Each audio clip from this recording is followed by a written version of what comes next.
Assalamualaikum warahmatullahi wabarakatuh. Good morning and konnichiwa. My name is Hamidah, Hamlinda binti Salamun. I'm from Ministry of Housing and Local Government of Malaysia.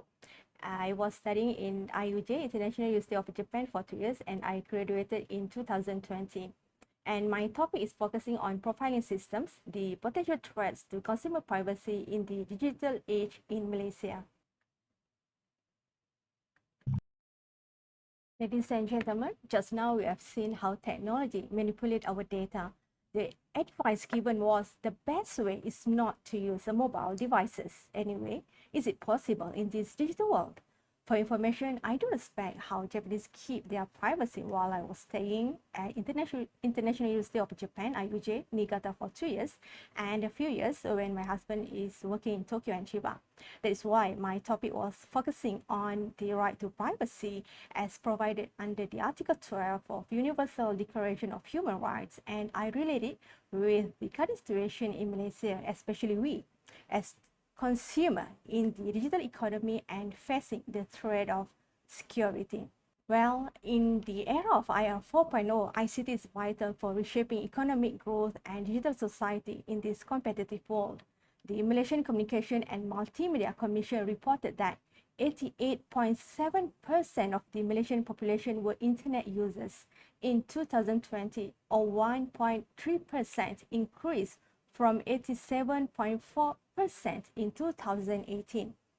Unfortunately, in many cases, consumers engaging with technologies do not know what data are being collected, how they are being used, and with whom they are being shared. Most countries, including Malaysia, facing difficulties in protecting the right to privacy, particularly as the techniques used in privacy intrusions and cybercrime continue to become more sophisticated and sometimes outgrow defense mechanisms. In this situation, Malaysia somehow has taken a significant step by passing the Personal Data Protection Act 2010, or the PDPA, to protect consumer data while enhancing socio-economic development. However, can profiling systems that are not explicitly addressed by the PDPA be considered as the potential threats to consumer privacy in the digital age? If so, why have the potential threats of the profiling system not been explicitly addressed in Malaysia? Therefore, the main objectives of this study are as follows. Ladies and gentlemen, the digital economy is the new driver of development in Malaysia. In this situation, the IoT demands a large amount of data to function properly and allows big data analytics to play an important role in capturing, aggregating, and processing ever greater volumes of data. It allows profiling systems to use algorithms to analyze people through the discovery of patterns in large quantities of data kept in electronic device databases. Unfortunately, profiling systems collect large amounts of personal data, including insights into consumer behavior, social connections, preferences, and identities directly or indirectly, with or without consent. Therefore, the conceptual framework of the study focuses on 3 relevant categories of profiling systems: search engine data retention, online recommendation engines, and web cookies.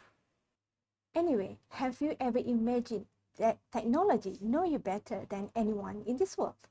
Well, if we look at search engine data retention, we might be not aware that companies have gained deeper insights on their customers based on the data saved and matched elsewhere. For instance, Google provides Gmail, Google Drive, Maps, translation, and so on. So do you know what kind of personal data is collected by search engine companies? Same thing goes to web cookies. Although the company may only gather limited pieces of information, consumers usually cannot tell what type of personal information is being collected because only the general policies are mentioned on the website. Then let's have a look at online recommendation engines. For instance, Shopee Malaysia provides a link for customers to leave a review and rating the products. Actually, recommendations and ratings can be considered as one of the potential threats to consumer privacy in the digital age, since the objectives of such services is to gather consumers' information through algorithmic technologies. In Malaysia, there is no explicit statute that prevents a company from gathering consumer information, as long as the company follows data retention policies and guidelines as stated in the PDPA. Under the Malaysian domestic law, collecting data is not considered to violate privacy. Again, if these profiling systems are capable to collect our data directly or indirectly, with or without consent, why have the potential threats of the profiling systems not being explicitly addressed in Malaysia? Okay, this study uses a qualitative approach to answer the why of the potential threats of profiling systems not being explicitly addressed in Malaysia. Ladies and gentlemen, the findings of this study demonstrate three significant elements. Firstly, ICT in the era of IR 4.0 is becoming more advanced and easily to sweep through database record quickly and comprehensively using existing profiling systems. Consequently, consumers as technology users are likely to lose control over their personal information to the technology of the day. However, Malaysian government has chosen to encourage the digital society to boost socio-economic development through digital economy. Moreover, the United Nations member states are encouraged to adopt the Sustainable Development Goals, or SDGs, through digital technology, since this advanced technology has empowered a wide range of audiences who are interconnected globally.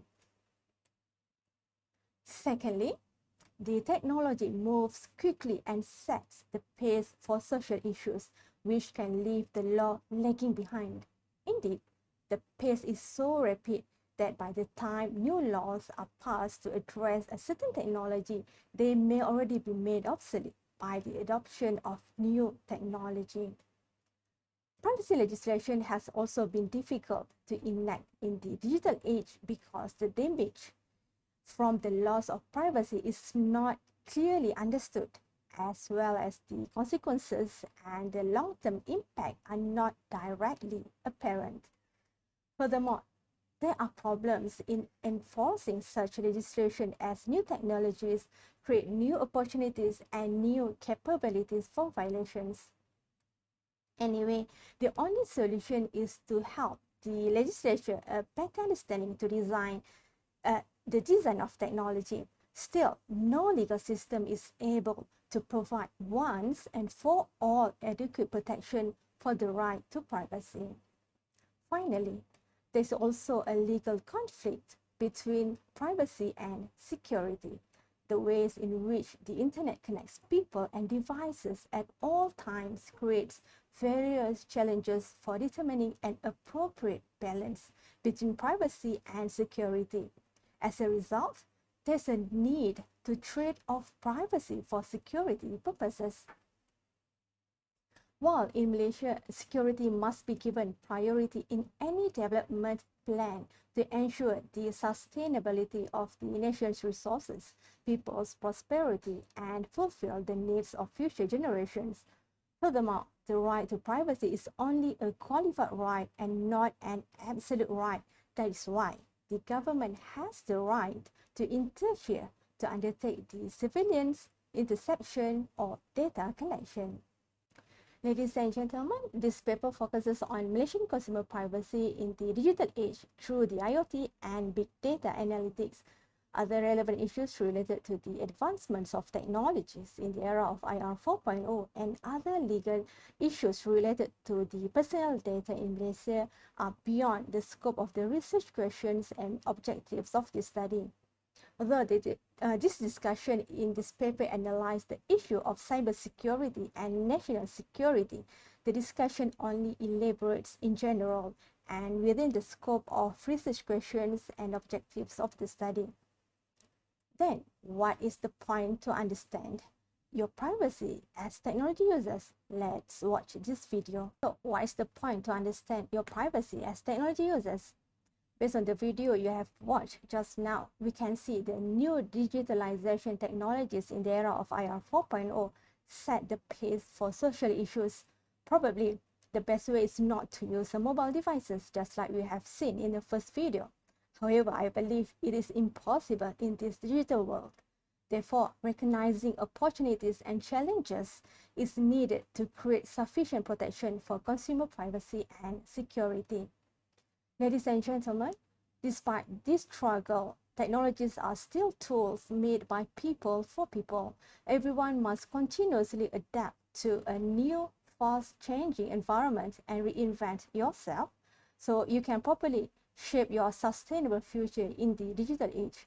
Anyway, please remember one thing. Once data is produced virtually, it rarely disappears. That is why, while data lasts forever, privacy doesn't. 最後になりましたが、この場をお借りしてお世話になった皆様にお礼を申し上げたいと思います。JICA の皆様、JPA の皆様、新潟の国際大学の皆様、日本への留学の機会をいただき、誠にありがとうございました。日本とマレーシアの架け橋になれるよう頑張ってまいります。皆様、本当にありがとうございました。Thank you.